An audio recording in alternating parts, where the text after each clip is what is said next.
I now request Devashish Basu, Trustee of Moneylife Foundation, to introduce Mr. Wajahat Habibullah, please. Good afternoon. I have the immense pleasure of introducing our honored guest today, Mr. Wajahat Habibullah.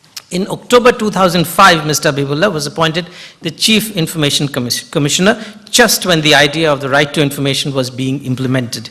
He was a CIC for 5 years till September 2010 when the RTI movement took shape and real momentum. Ladies and gentlemen, please give a warm welcome to Mr. Habibullah.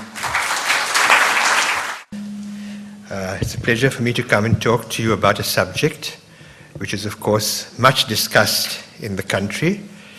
And I shall try to contribute my might in furthering this discussion, which, as I can see, is following an extremely positive and constructive path. I happen to be at the inaugural of the convention, the 6th annual convention of the National Central Information Commission yesterday, and was therefore I therefore heard the speech of the Prime Minister, which has become the subject of so much discussion in the media, in the press, and even at the political level. And I think that we can certainly share ideas on what was discussed in that meeting, and also other discussions and arguments that have been put forward for and against the Right to Information Act. The Right to Information Act and its implementation have in fact given birth to the entire Lokpal movement. And therefore, the future of this law, the way forward, is in my view something of importance for the country as a whole. Now, I will make a presentation which I hope will cover the basics, which will chart a map. It will not give you final answers. It will only talk to you about how the Act has actually been working and what I would wish for you to focus on. Then we go on to actually discussing the details. Now, these are the words of President Barack Obama when he actually took over as President of the United States. A democracy requires accountability, and accountability requires transparency. As Justice Louis Brandeis wrote, and this is of course a very famous saying, sunlight is said to be the best of disinfectants. In our democracy, the Freedom of Information Act, which by the way is an act not as strong as ours, which encourages accountability through transparency, is the most prominent expression of a profound national commitment to ensuring an open government. At the heart of that commitment is the idea that accountability is in the interest of the government and the citizenry alike. In order to emphasize that last line, this is not a law, and I've said this repeatedly, this is not a law which is a weapon against the government, as it has sometimes been described to be, fortunately less and less. It is a means of strengthening governance, not a means of eroding it. I'll give you another quotation. This, of course, is from the law itself. Democracy requires an informed citizenry and transparency of information which are vital to its functioning, and also to contain corruption and to hold governments and their instrumentalities accountable to the governed. This is the gist of the law. And of particular reference to our country, with its high poverty levels, is this quote from Kofi Annan, the former Secretary General, as we all know, of the UN. The great democratizing power of information has given us all the chance to effect change and alleviate poverty in ways we cannot even imagine today. Our task, your task, is to make that change real for those in need wherever they may be. With information on our side, with knowledge of a potential for all, the path to poverty can be reversed. I would like you to remember the origins of this law in our country. The law came into being as a result of the efforts of some persons to work for the effective implementation of the poverty alleviation programs. That is what led to this law coming up from below. It is not something that was imposed on the people from above. And that, I think, is the beauty of this law. So when reviewing it, when reviewing its performance, it's important to remember that is it serving that purpose? It is satisfying those who were in fact responsible for its birth. And this was the Prime Minister's speech in presenting this bill to Parliament, acknowledging what I have said thus far, that I believe that the passage of this bill will see the dawn of a new era in our processes of governance, an era of performance and efficiency, an era which will ensure that benefits of growth flow to all sections of our people. And finally, an era which will truly fulfill the hopes of the founding fathers of our republic.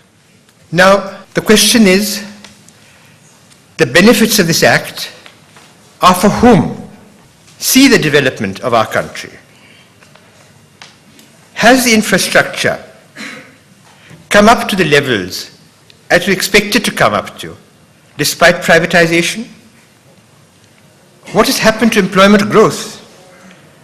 It was 2.1% in 1983-04 and came down to 1983 and came down to 1.84% in 2004.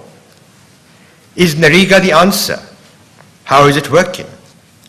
What are the health services provided to the people? How far are regional, socio-economic, caste and gender differences leading to disparities? The center and state fiscal relations. How is the money, which is the public money, being spent, and what is it being spent on? Public-private partnership is another major issue. The Prime Minister mentioned it in his speech also yesterday. Does the privatization of government work or government industry mean that the organization no longer remains accountable? And if it's still within government, is it accountable enough? The question of access to justice. The courts have been very active in actually promoting the RTI Act, in many ways even more than the information commissions. I know certainly that the Delhi High Court has been. But has this made access to justice available to all? Then the question arises, and you yourselves have been witness to this. Has national security been compromised by the Right to Information law? Or, in November the 11th, had there been better access of information, would that have been more effective?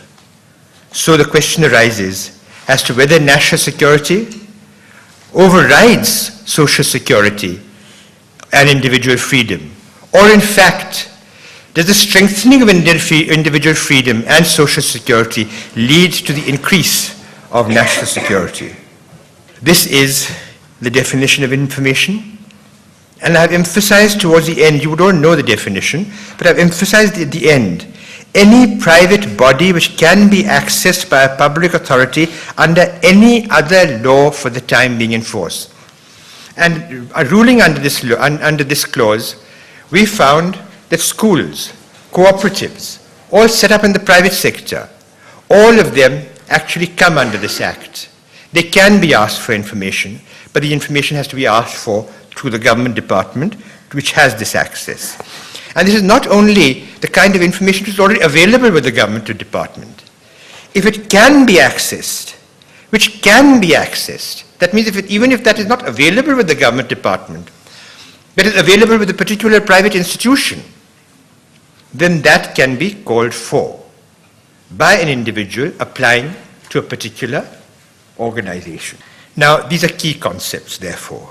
transparency and accountability, I've told you, but the right of any citizen of India to request access to information and the corresponding duty of government to meet the request, except, of course, the exempted information, which is Sections 8 and Section 84. Section 8 defines the exempted information, as you know. Section 24 keeps some organizations out of the purview of the Act.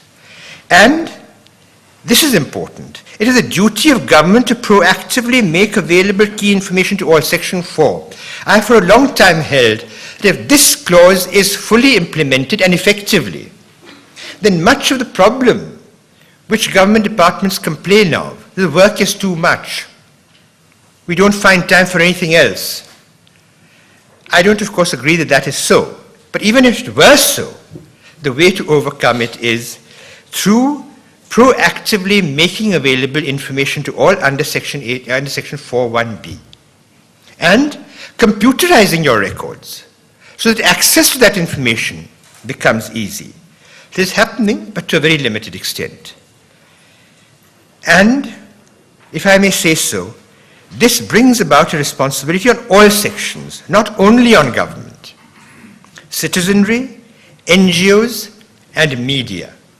These are all responsible. All are part of this.